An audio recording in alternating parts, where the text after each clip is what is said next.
Hello, ਸਤਿ ਸ਼੍ਰੀ ਅਕਾਲ ਜੀ। ਸਵਾਗਤ ਹੈ ਜੀ ਤੁਹਾਡਾ ਆਪਣੇ ਚੈਨਲ 'ਤੇ।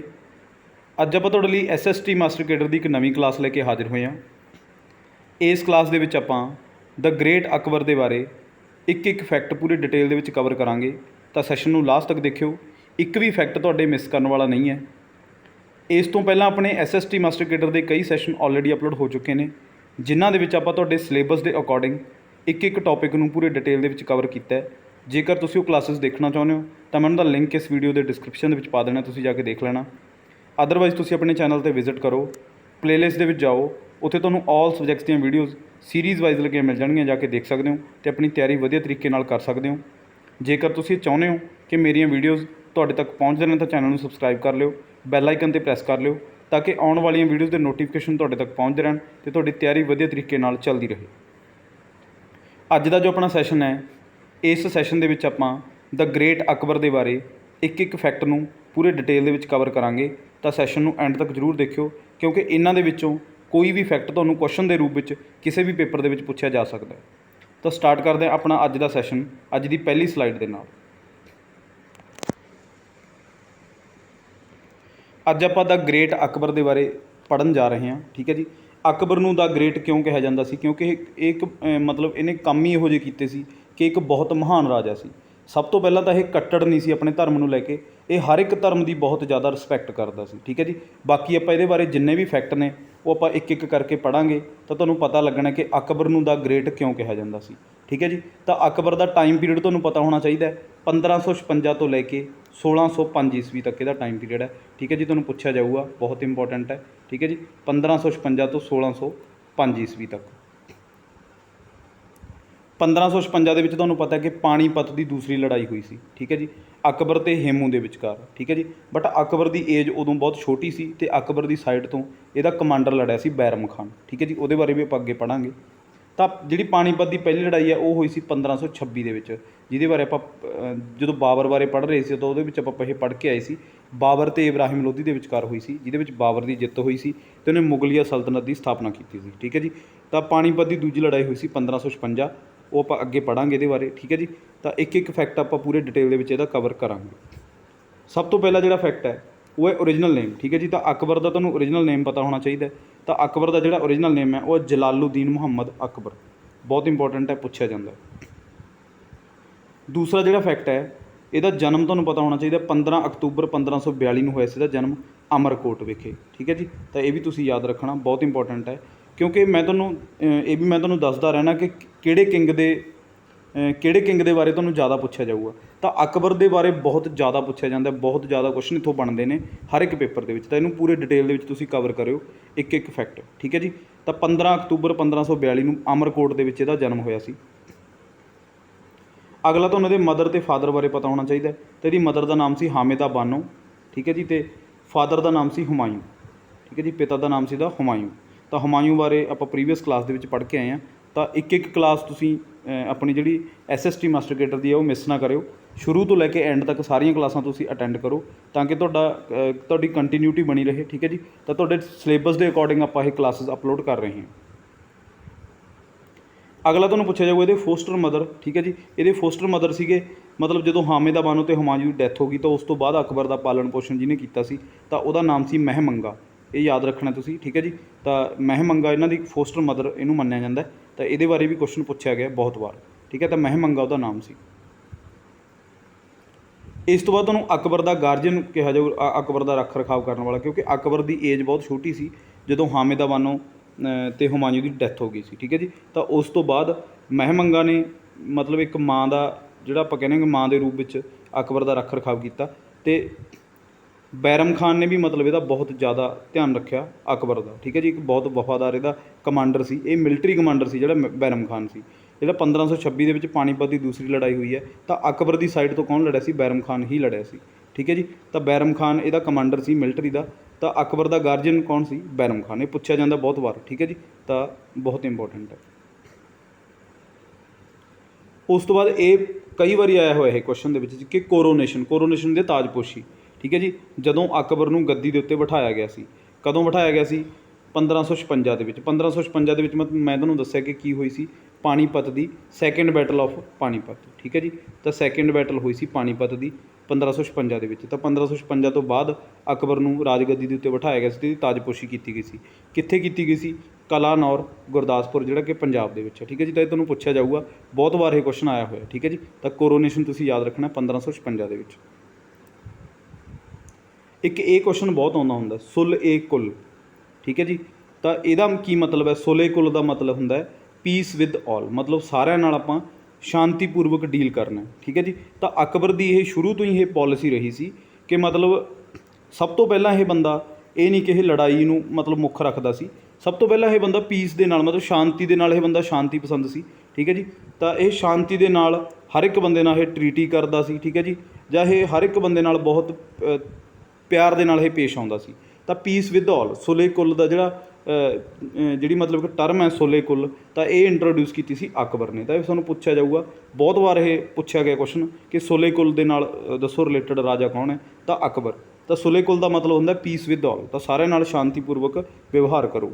ਅਕਬਰ ਦੀ ਇਹ ਪੋਲਿਸੀ ਸੀ, ਤਾਂ ਕਰਕੇ ਇਹਨੂੰ ਦਾ ਗ੍ਰੇਟ ਅਕਬਰ ਕਿਹਾ ਗਿਆ। ਮਤਲਬ ਲੜਾਈ ਇਹ ਜਿਹੜਾ ਆਪਾਂ ਯੁੱਧ ਕਹਿੰਦੇ ਹਾਂ, ਤਾਂ ਯੁੱਧ ਇਹ ਉਸ ਟਾਈਮ 'ਤੇ ਕਰਦਾ ਸੀ ਜਦੋਂ ਇਹ ਮਤਲਬ ਕਿਸੇ ਨਾਲ ਇਹਦੀ ਟਰੀਟੀ ਨਹੀਂ ਹੁੰਦੀ ਸੀ, ਠੀਕ ਹੈ ਜੀ। ਤਾਂ ਉਸ ਟਾਈਮ 'ਤੇ ਇਹ ਜਿਹੜਾ ਅਕਬਰ ਸੀ ਇਹ ਯੁੱਧ ਕਰਦਾ ਸੀ, ਨਹੀਂ ਇਹਨੂੰ ਯੁੱਧ ਕਰਨ ਦੀ ਨੌਬਤ ਨਹੀਂ ਆਉਂਦੀ ਸੀ, ਠੀਕ ਹੈ ਜੀ। ਤਾਂ ਬਹੁਤ ਮਤਲਬ ਇੱਕ ਪੀਕ 'ਤੇ ਆਪਾਂ ਕਹਿ ਸਕਦੇ ਹਾਂ ਕਿ ਮੁਗਲਿਆ ਪੀਰੀਅਡ ਇੱਕ ਬਹੁਤ ਪੀਕ 'ਤੇ ਚੱਲ ਰਿਹਾ ਸੀ ਅਕਬਰ ਦੇ ਟਾਈਮ 'ਤੇ, ਠੀਕ ਹੈ ਜੀ। ਤਾਂ ਜਿਹੜਾ ਅਕਬਰ ਨੂੰ ਜਿਹੜੀਆਂ ਚੀਜ਼ਾਂ ਮਹਾਨ ਬਣਾਉਂਦੀਆਂ ਨੇ, ਜਿਹਦਾ ਆਪਾਂ ਗ੍ਰੇਟ ਕਹਿੰਦੇ ਹਾਂ ਦਾ ਗ੍ਰੇਟ ਅਕਬਰ, ਤਾਂ ਉਹ ਕਿਉਂ ਕਹਿੰਦੇ ਆ? ਤਾਂ ਇਹ ਕੁਛ ਕੁ ਕੰਮ ਨੇ ਜਿਹੜੇ ਤੁਸੀਂ ਯਾਦ ਰੱਖਣੇ, ਤੁਹਾਨੂੰ ਪੁੱਛੇ ਜਾਣਗੇ ਪੇਪਰ ਦੇ ਵਿੱਚ, ਜਿਹਦੇ ਕਰਕੇ ਅਕਬਰ ਨੂੰ ਮਹਾਨ ਕਿਹਾ ਗਿਆ। ਜਿਵੇਂ ਕਿ ਸਲੇਵਰੀ ਸਿਸਟਮ, ਗੁਲਾਮ ਪ੍ਰਥਾ, ਠੀਕ ਹੈ ਜੀ। ਆਪਾਂ ਜਾਣਦੇ ਹਾਂ ਕਿ ਸਭ ਤੋਂ ਪਹਿਲਾਂ ਜਿਹੜੀ ਆਪਣੀ ਡਾਇਨੈਸਟੀ ਆਈ ਸੀ ਦਿੱਲੀ ਦੇ ਵਿੱਚ, ਉਹ ਸੀਗੀ ਸਲੇਵ ਡਾਇਨੈਸਟੀ। ਕੁਤਬਦੀਨ ਐਬਕ ਨੇ ਜਿਹਦੀ ਸਥਾਪਨਾ ਕੀਤੀ ਸੀ, ਠੀਕ ਹੈ ਜੀ। ਤਾਂ ਜਿਹੜਾ ਸਲੇਵ ਸਿਸਟਮ ਸੀ ਇਹ ਬਹੁਤ ਚੱਲ ਰਿਹਾ ਸੀ ਉਸ ਟਾਈਮ 'ਤੇ। ਹਰ ਇੱਕ ਬੰਦੇ ਕੋਲ ਮਤਲਬ ਬਹੁਤ ਜ਼ਿਆਦਾ ਗੁਲਾਮ ਹੁੰਦੇ ਸੀ, ਠੀਕ ਹੈ ਜੀ।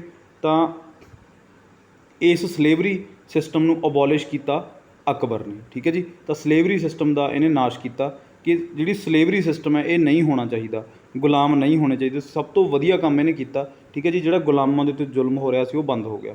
ਤਾਂ ਸਲੇਵਰੀ ਸਿਸਟਮ ਇੱਕ ਇਹਦਾ ਬਹੁਤ ਵੱਡਾ ਕਾਰਨ ਹੈ ਇਹਨੂੰ ਮਹਾਨ ਬਣਾਉਣ ਦਾ, ਠੀਕ ਹੈ ਜੀ। ਉਸ ਤੋਂ ਬਾਅਦ ਇੱਕ ਜਿਹੜਾ ਟੈਕਸ ਲੱਗਦਾ ਸੀ ਪਿਲਗ੍ਰਿਮ ਟੈਕਸ। ਪਿਲਗ੍ਰਿਮ ਟੈਕਸ ਹੁੰਦਾ ਸੀ ਯਾਤਰਾ ਟੈਕਸ, ਇਹਨੂੰ ਕਿਹਾ ਜਾਂਦਾ ਹੈ ਕਿ ਯਾਤਰਾ ਕਰਨ ਦੇ ਉੱਤੇ ਵੀ ਟੈਕਸ ਲੱਗਦਾ ਸੀ, ਠੀਕ ਹੈ ਜੀ। ਕਿ ਆਪਾਂ ਜੇ ਕਿਤੇ ਵੀ ਧਾਰਮਿਕ ਸਥਾਨ ਦੀ ਯਾਤਰਾ ਕਰਨੀ ਜਾਂ ਕਿਤੇ ਵੀ ਜਾਣਾ ਤਾਂ ਉਦੋਂ ਆਪਾਂ ਨੂੰ ਟੈਕਸ ਦੇਣਾ ਪੈਂਦਾ ਸੀ। ਤਾਂ ਪਿਲਗ੍ਰਿਮ ਟੈਕਸ ਇਹਨੇ 1563 ਦੇ ਵਿੱਚ ਇਹਨੂੰ ਖ਼ਤਮ ਕਰਤਾ ਸੀ। ਪਿਲਗ੍ਰਿਮ ਟੈਕਸ ਕਿ ਕੋਈ ਮਤਲਬ ਕਿਸੇ ਤੋਂ ਆਪਾਂ ਇਹ ਟੈਕਸ ਨਹੀਂ ਲੈਣਾ, ਕਿ ਕੋਈ ਵੀ ਬੰਦਾ ਕਿਤੇ ਵੀ ਯਾਤਰਾ ਕਰਕੇ ਆ ਸਕਦਾ, ਠੀਕ ਹੈ ਜੀ। ਤਾਂ ਇਹ ਤੁਸੀਂ ਯਾਦ ਰੱਖਿਓ, 1563 ਦੇ ਵਿੱਚ ਖ਼ਤਮ ਕੀਤਾ ਸੀ ਪਿਲਗ੍ਰਿਮ ਟੈਕਸ। ਐਗਜ਼ੈਕਟ ਡੇਟ ਵੀ ਪੁੱਛੀ ਜਾ ਸਕਦੀ ਹੈ।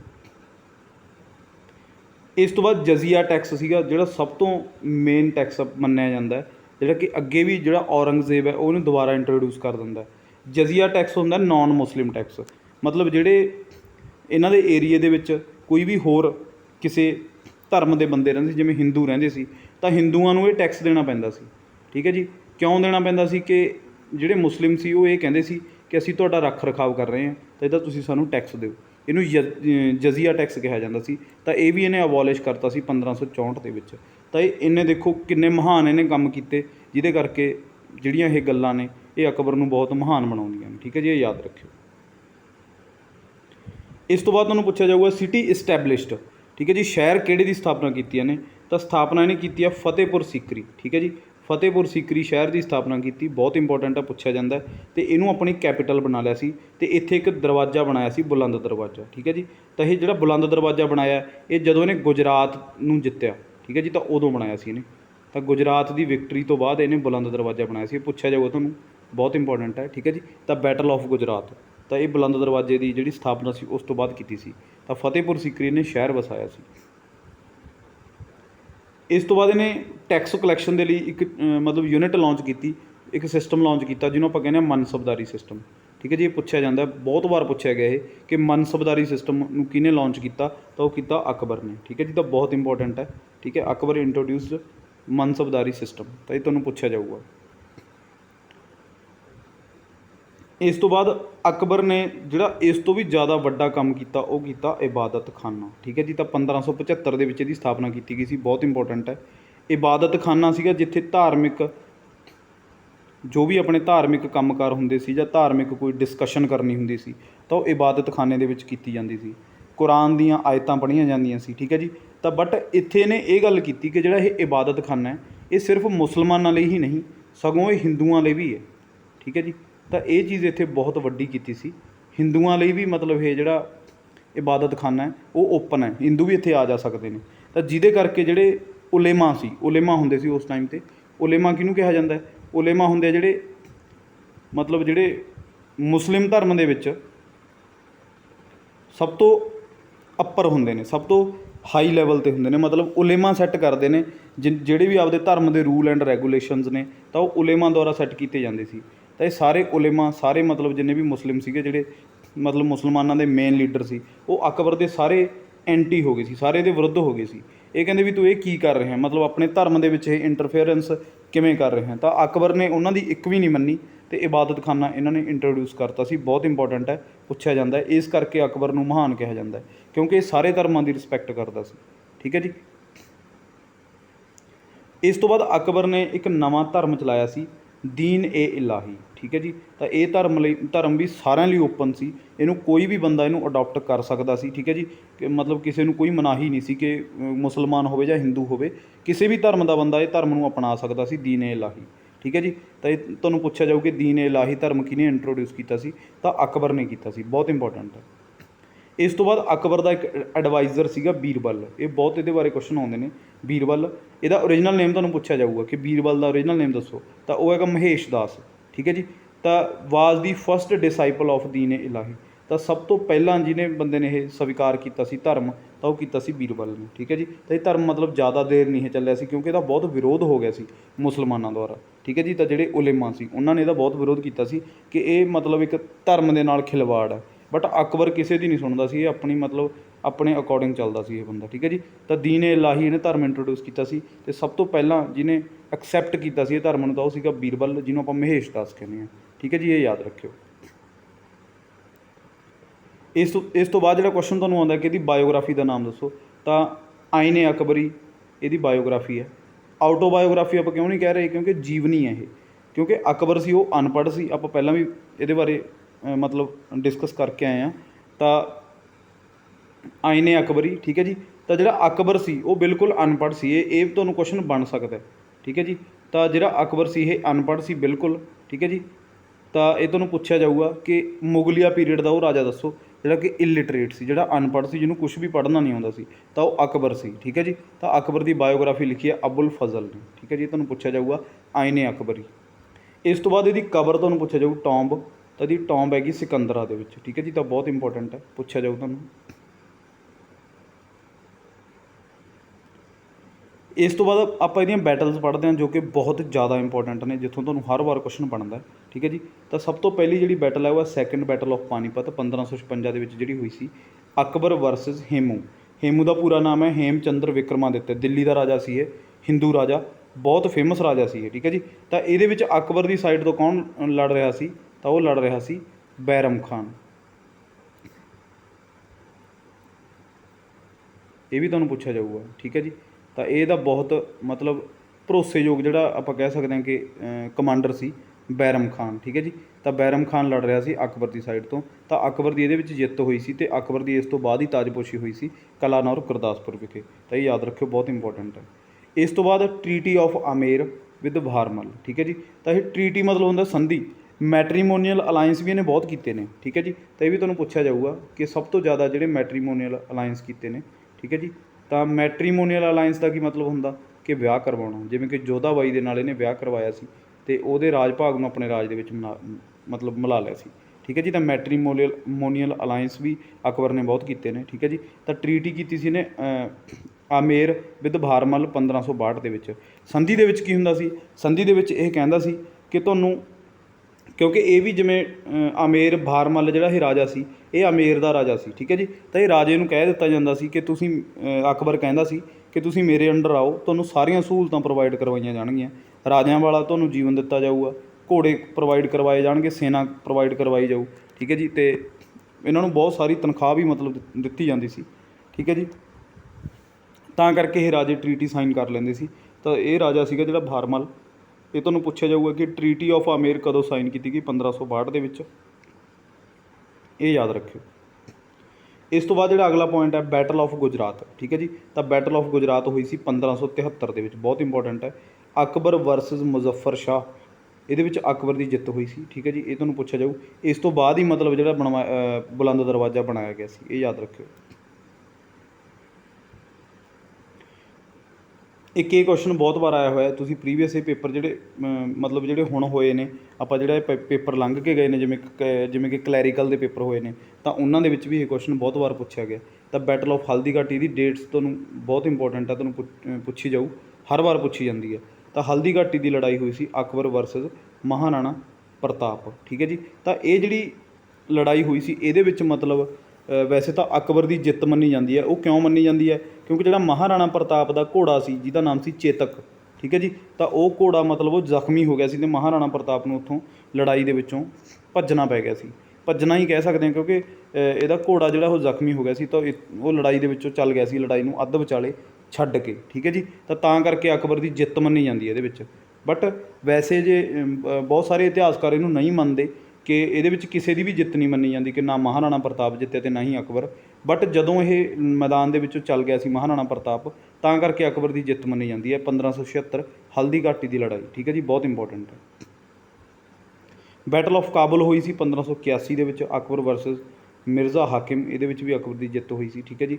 ਤਾਂ ਬੈਟਲ ਆਫ ਅਹਿਮਦਨਗਰ, ਇਹ ਬਹੁਤ ਪੁੱਛਿਆ ਜਾਂਦਾ ਹੈ ਕਿ ਚਾਂਦ ਬੀਬੀ ਬਾਰੇ, ਇਹ ਬਹੁਤ ਵਾਰ ਕੁਐਸਚਨ ਆਇਆ, SSC ਦੇ ਵਿੱਚ ਇਹ ਕੁਐਸਚਨ ਪੁੱਛਿਆ ਗਿਆ ਕਈ ਵਾਰ, ਚਾਂਦ ਬੀਬੀ ਬਾਰੇ, ਠੀਕ ਹੈ ਜੀ। ਤਾਂ ਅਹਿਮਦਨਗਰ ਦੀ ਲੜਾਈ ਹੋਈ ਸੀ 1599 ਦੇ ਵਿੱਚ ਅਕਬਰ ਅਤੇ ਚਾਂਦ ਬੀਬੀ ਦੇ ਵਿਚਕਾਰ, ਠੀਕ ਹੈ ਜੀ। ਇਹ ਬਹੁਤ ਮਤਲਬ ਤਕੜੀ ਜਿਹੜੀ ਆਪਾਂ ਕਹਿ ਸਕਦੇ ਹਾਂ ਕਿ ਇੱਕ ਕਮਾਂਡਰ ਸੀ, ਠੀਕ ਹੈ ਜੀ। ਤਾਂ ਇਹ ਤੁਹਾਨੂੰ ਪੁੱਛਿਆ ਜਾਊਗਾ, ਬਹੁਤ ਇੰਪੋਰਟੈਂਟ ਹੈ। ਤਾਂ ਇਹਦੇ ਵਿੱਚ ਵੀ ਅਕਬਰ ਦੀ ਜਿੱਤ ਹੋਈ ਸੀ, ਇਹ ਯਾਦ ਰੱਖਿਓ। ਇਸ ਤੋਂ ਬਾਅਦ ਅਕਬਰ ਦੁਆਰਾ ਕਈ ਮਤਲਬ ਫੋਰਟ ਬਿਲਟ ਕਰਵਾਏ ਗਏ, ਠੀਕ ਹੈ ਜੀ, ਕਿਲੇ ਬਣਵਾਏ ਗਏ। ਤਾਂ ਉਹ ਕਿਹੜੇ ਕਿਹੜੇ ਨੇ? ਜਿਵੇਂ ਕਿ ਆਗਰੇ ਦਾ ਕਿਲਾ, ਠੀਕ ਹੈ ਜੀ, ਤੁਹਾਨੂੰ ਪੁੱਛਿਆ ਜਾਊਗਾ, ਬਹੁਤ ਇੰਪੋਰਟੈਂਟ ਹੈ। ਜਾਮਾ ਮਸਜਿਦ ਬਣਾਈ, ਠੀਕ ਹੈ ਜੀ, ਤਾਂ ਇਹ ਫਤਿਹਪੁਰ ਸੀਕਰੀ ਦੇ ਵਿੱਚ ਬਣਾਈ ਹੈ, ਠੀਕ ਹੈ ਜੀ। ਜੋਧਾਬਾਈ ਮਹਿਲ ਬਣਾਇਆ। ਪੰਚ ਮਹਿਲ ਤੁਹਾਨੂੰ ਪੁੱਛਿਆ ਜਾਊਗਾ। ਦੀਵਾਨ-ਏ ਆਮ, ਦੀਵਾਨ-ਏ ਖਾਸ, ਜੋਤਿਸ਼ ਮਹਿਲ ਬਣਾਇਆ। ਟੌਂਬ ਆਫ ਸ਼ੇਖ ਸਲੀਮ ਚਿਸ਼ਤੀ, ਠੀਕ ਹੈ ਜੀ, ਅਤੇ ਬੁਲੰਦ ਦਰਵਾਜ਼ਾ। ਤਾਂ ਇਹ ਸਾਰੇ ਜਿਹੜੇ ਕੰਮ ਕਰਵਾਏ ਗਏ ਉਹ ਅਕਬਰ ਦੁਆਰਾ ਕਰਵਾਏ ਗਏ। ਇਹ ਮਤਲਬ ਨੋਟ ਕਰ ਲਿਓ, ਬਹੁਤ ਇੰਪੋਰਟੈਂਟ ਨੇ, ਠੀਕ ਹੈ ਜੀ। ਇਸ ਤੋਂ ਬਾਅਦ ਅਕਬਰ ਦੇ 9 ਰਤਨਾਂ ਬਾਰੇ ਤੁਹਾਨੂੰ ਪੁੱਛਿਆ ਜਾਊਗਾ, ਬਹੁਤ ਇੰਪੋਰਟੈਂਟ ਹੈ, ਹਰ ਵਾਰ ਪੁੱਛਿਆ ਜਾਂਦਾ, ਠੀਕ ਹੈ ਜੀ। ਤਾਂ ਸਭ ਤੋਂ ਪਹਿਲਾ ਜਿਹੜਾ ਰਤਨ ਸੀ ਉਹਦਾ ਨਾਮ ਸੀ ਮਾਨ ਸਿੰਘ, ਜਿਹੜਾ ਕਿ ਇੱਕ ਆਰਮੀ ਕਮਾਂਡਰ ਸੀ, ਠੀਕ ਹੈ ਜੀ। ਤਾਂ ਮਾਨ ਸਿੰਘ ਇਹ ਰਾਜਪੂਤ ਰਾਜਾ ਸੀ, ਠੀਕ ਹੈ ਜੀ। ਤਾਂ ਇਹਨੇ ਵੀ ਮਤਲਬ ਇੱਕ ਟਰੀਟੀ ਦੇ ਅੰਡਰ ਇਹ ਅਕਬਰ ਦੇ ਅੰਡਰ ਆ ਗਿਆ ਸੀ। ਬਟ ਜਿਹੜੇ ਦੂਸਰੇ ਰਾਜਪੂਤ ਸੀ ਉਹ ਚੰਗਾ ਨਹੀਂ ਮੰਨਦੇ ਸੀ ਅਕਬਰ ਦੇ ਨਾਲ ਟਰੀਟੀ ਕਰਨਾ, ਠੀਕ ਹੈ ਜੀ। ਤਾਂ ਮਾਨ ਸਿੰਘ ਨੂੰ ਬਹੁਤ ਸਾਰੇ ਰਾਜਪੂਤਾਂ ਨੇ ਦੁਤਕਾਰਿਆ ਸੀ, ਮਤਲਬ ਕਿ ਤੂੰ ਇਹ ਕੀ ਕੰਮ ਕੀਤਾ ਜਾਂ ਇਹ ਗਲਤ ਕੰਮ ਕੀਤਾ, ਠੀਕ ਹੈ ਜੀ। ਤਾਂ ਬਟ ਮਾਨ ਸਿੰਘ ਇੱਕ ਇਹਦਾ ਬਹੁਤ ਵਫਾਦਾਰ ਆਰਮੀ ਕਮਾਂਡਰ ਸੀ। ਇਸ ਤੋਂ ਬਾਅਦ ਅਬਦੁਲ ਰਹੀਮ ਖਾਨ ਖਾਨਾ, ਇਹ ਪੋਇਟ ਸੀ। ਭਗਵਾਨ ਦਾਸ, ਇਹ ਵੀ ਇੱਕ ਪੋਇਟ ਸੀ, ਠੀਕ ਹੈ ਜੀ। ਅਬੁਲ ਫਜ਼ਲ, ਇਹ ਵੀ ਪੋਇਟ ਸੀ। ਇੱਕ ਫੈਜ਼ੀ ਸੀ, ਇਹ ਵੀ ਪੋਇਟ ਸੀ, ਠੀਕ ਹੈ ਜੀ। ਤਾਂ ਇਹਨਾਂ ਬਾਰੇ ਤੁਹਾਨੂੰ ਪੁੱਛਿਆ ਜਾਊਗਾ। ਇਸ ਤੋਂ ਬਾਅਦ ਆਉਂਦਾ ਮੁੱਲਾ ਦੋ ਪਿਆਜ਼ਾ, ਇਹ ਇੱਕ ਕੁੱਕ ਸੀ, ਠੀਕ ਹੈ ਜੀ। ਤਾਂ ਇਹ ਵੀ ਅਕਬਰ ਦਾ ਇੱਕ ਜਵੈਲਸ ਦੇ ਵਿੱਚੋਂ ਸੀ, 9 ਰਤਨਾਂ ਦੇ ਵਿੱਚੋਂ। ਟੋਡਰ ਮੱਲ ਬਾਰੇ ਬਹੁਤ ਪੁੱਛਿਆ ਜਾਂਦਾ, ਤਾਂ ਬਹੁਤ ਇੰਪੋਰਟੈਂਟ ਹੈ, ਠੀਕ ਹੈ ਜੀ। ਤਾਂ ਰੈਵਨਿਊ ਡਿਪਾਰਟਮੈਂਟ ਜਿਹੜਾ ਸਾਂਭਦਾ ਸੀ, ਉਹ ਸਾਂਭਦਾ ਸੀ ਇਹਦਾ ਟੋਡਰ ਮੱਲ, ਠੀਕ ਹੈ ਜੀ। ਤਾਂ ਇਹ ਤੁਹਾਨੂੰ ਪੁੱਛਿਆ ਜਾਊਗਾ। ਰੈਵਨਿਊ ਡਿਪਾਰਟਮੈਂਟ ਦੀ ਜਿਹੜੀ ਸਾਰੀ ਜ਼ਿੰਮੇਵਾਰੀ ਸੀ ਉਹ ਟੋਡਰ ਮੱਲ ਦੀ ਸੀ, ਠੀਕ ਹੈ ਜੀ। ਤਾਂ ਬੀਰਬਲ ਇਹਦਾ ਇੱਕ ਬਹੁਤ ਚੰਗਾ ਐਡਵਾਈਜ਼ਰ ਸੀ, ਠੀਕ ਹੈ ਜੀ। ਮਹੇਸ਼ ਦਾਸ ਜਿਹਨੂੰ ਆਪਾਂ ਕਹਿੰਦੇ ਹਾਂ। ਅਤੇ ਇੱਕ ਤਾਨਸੇਨ ਬਾਰੇ ਬਹੁਤ ਪੁੱਛਿਆ ਜਾਂਦਾ, ਇਹ ਮਿਊਜ਼ੀਸ਼ੀਅਨ ਸੀ, ਠੀਕ ਹੈ ਜੀ। ਤਾਂ ਮਤਲਬ ਇੱਕ ਸੰਗੀਤਕਾਰ ਸੀ ਇਹ ਬੰਦਾ, ਤਾਨਸੇਨ। ਅਤੇ ਤਾਨਸੇਨ ਦਾ ਕਈ ਵਾਰੀ ਤੁਹਾਨੂੰ ਓਰੀਜਨਲ ਨੇਮ ਪੁੱਛ ਲੈਂਦੇ ਨੇ ਕਿ ਕੀ ਹੈ, ਤਾਂ ਇਹਦਾ ਓਰੀਜਨਲ ਨੇਮ ਹੈ ਰਾਮ ਤਨੂ ਪਾਂਡੇ, ਠੀਕ ਹੈ ਜੀ। ਅਤੇ ਬਹੁਤ ਵਾਰ ਪੁੱਛਿਆ ਗਿਆ ਪੇਪਰਾਂ ਦੇ ਵਿੱਚ, ਰਾਮ ਤਨੂ ਪਾਂਡੇ, ਠੀਕ ਹੈ ਜੀ। ਤਾਂ ਇਹਦਾ ਓਰੀਜਨਲ ਨੇਮ ਹੈ ਤਾਨਸੇਨ ਦਾ, ਇਹ ਯਾਦ ਰੱਖਿਓ, ਠੀਕ ਹੈ ਜੀ। ਤਾਂ ਇਹ ਆਪਣਾ ਅੱਜ ਦਾ ਜਿਹੜਾ ਸੈਸ਼ਨ ਹੈ ਇਹਦਾ ਆਪਾਂ ਇੱਥੇ ਹੀ ਐਂਡ ਕਰਦੇ ਹਾਂ। ਅੱਜ ਦੇ ਸੈਸ਼ਨ ਦੇ ਵਿੱਚ ਆਪਾਂ ਅਕਬਰ ਬਾਰੇ ਇੱਕ ਫੈਕਟ ਨੂੰ ਪੂਰੇ ਡਿਟੇਲ 'ਚ ਕਵਰ ਕੀਤਾ। ਤਾਂ ਇਹਨੂੰ ਤੁਸੀਂ ਨੋਟਸ ਆਪਣੇ ਖੁਦ ਬਣਾਇਓ, ਠੀਕ ਹੈ ਜੀ। ਕਾਪੀ ਪੈਨ ਆਪਣਾ ਨਾਲ ਰੱਖਿਆ ਕਰੋ, ਇੱਕ ਵੀ ਫੈਕਟ ਇਹਦੇ ਵਿੱਚੋਂ ਮਿਸ ਨਾ ਕਰੇ। ਅਤੇ ਇਹ ਤੋਂ ਬਾਹਰ ਤੁਹਾਨੂੰ ਇੱਕ ਵੀ ਫੈਕਟ ਨਹੀਂ ਪੁੱਛਿਆ ਜਾਂਦਾ, ਠੀਕ ਹੈ ਜੀ। ਜੇ ਤੁਸੀਂ ਆਪਣੇ ਸਬਜੈਕਟ ਦੇ ਵਿੱਚੋਂ ਵਧੀਆ ਸਕੋਰ ਕਰਨਾ ਚਾਹੁੰਦੇ ਹੋ SST ਦੇ ਵਿੱਚੋਂ, ਤਾਂ ਆਪਣਾ ਇੱਕ ਵੀ ਸੈਸ਼ਨ ਮਿਸ ਨਾ ਕਰਿਓ। ਜੇਕਰ ਵੀਡੀਓ ਚੰਗੇ ਲੱਗਦੇ ਨੂੰ ਲਾਈਕ ਕਰ ਦਿਆ ਕਰੋ, ਅੱਗੇ ਸ਼ੇਅਰ ਕਰ ਦਿਆ ਕਰੋ, ਤਾਂ ਕਿ ਕਿਸੇ ਹੋਰ ਦਾ ਵੀ ਫਾਇਦਾ ਹੋ ਸਕੇ। ਕਮੈਂਟ ਸੈਕਸ਼ਨ ਦੇ ਵਿੱਚ ਆਪਣੀ ਰਾਏ ਜ਼ਰੂਰ ਦਿਆ ਕਰੋ ਕਿ ਵੀਡੀਓ ਤੁਹਾਨੂੰ ਕਿਵੇਂ ਲੱਗੀ। ਤਾਂ ਅੱਜ ਦੇ ਸੈਸ਼ਨ ਦਾ ਆਪਾਂ ਇੱਥੇ ਹੀ ਐਂਡ ਕਰਦੇ ਹਾਂ। ਅੱਜ ਦੀ ਵੀਡੀਓ ਦੇਖਣ ਦੇ ਲਈ ਬਹੁਤ ਬਹੁਤ ਧੰਨਵਾਦ।